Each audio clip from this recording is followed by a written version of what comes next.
No way, dude, no way, no way. Is this thing bagged?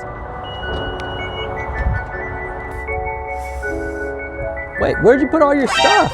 What's going on, Van Dad? In this video, we want to tackle one thing, and that is going to be the air suspension setup. So let's get going on that, and let me show you right now. As you guys just saw from that intro video, my air ride setup is definitely not in the trunk. A lot of people like to put it back here because you can show off everything. You can show off the compressor, the tank, the manifold, and put a lot of cool graphics on there and things like that. However, in my case, I wanted to make this more practical. I wanted to be sure that I can still use the seats, fold them all down, and use the van just as it was intended. So let me show you guys where I put it and maybe give you guys some ideas if you're planning on going with an air suspension kit on your van. Perhaps this might be a cool location to do it.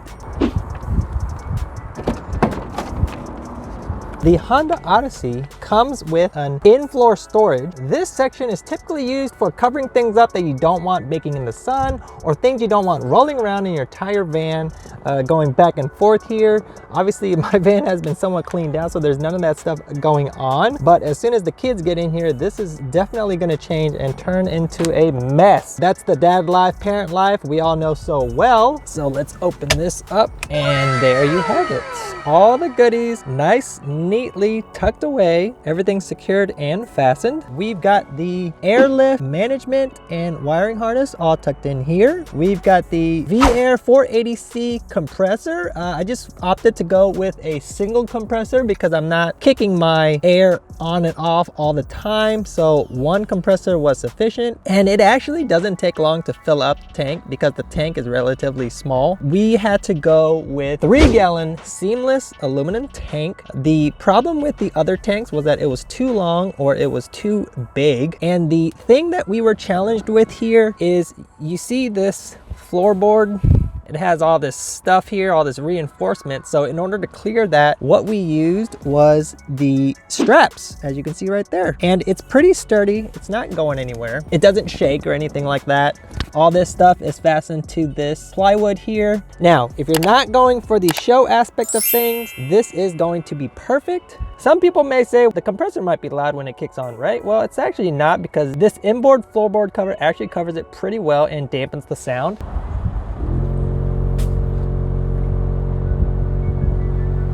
If you were to mount that to maybe a piece of aluminum plate or something like that, or directly to the car, then that's going to cause issues. Everything has been siliconed, everything has been sealed, so nothing's gonna go in, nothing's gonna come out. Here is the little nub for filling the tank if I were to have an issue with the compressor and I can't get it up. Pretty simple setup, pretty effective, concealed, and compact.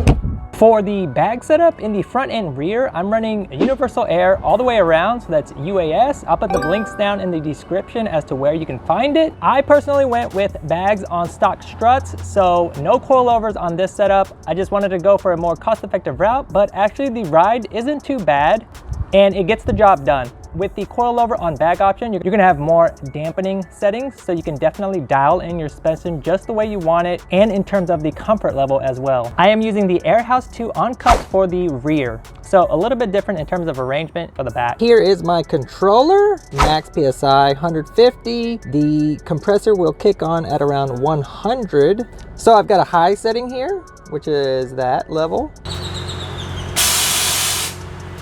There's the compressor kicking on. It's actually a little bit above 100 then, I guess. This is the cruising setting that I have right here. And then this setting is actually my lowest setting, and I need to update this because the low can actually go a lot lower than what this is telling you. And then if I want to adjust that low setting all the way, I would probably edit it to be able to go all the way down for the rear. I'm talking all the way. I can almost go to 0 PSI. And then for the front, I've been comfortable with around 50s is definitely a comfortable spot where I'm not messing up my fenders.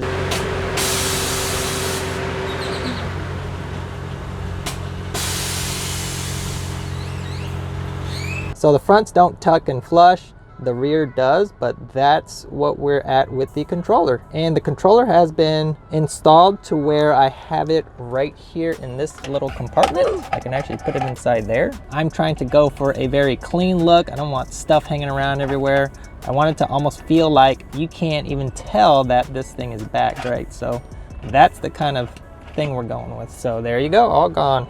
Can't even tell anymore. No controller, no compressor, tank, and manifold. Everything is as if this was a factory vehicle. So question of the day for you guys, what did you think about this setup? Is this something that you may want to explore for your setup in the future, or are you one of those guys that want to show it off? Let me know down in the comments what you thought, and if there's anything else that you want me to go into detail about or have questions about, leave those down in the comment section below.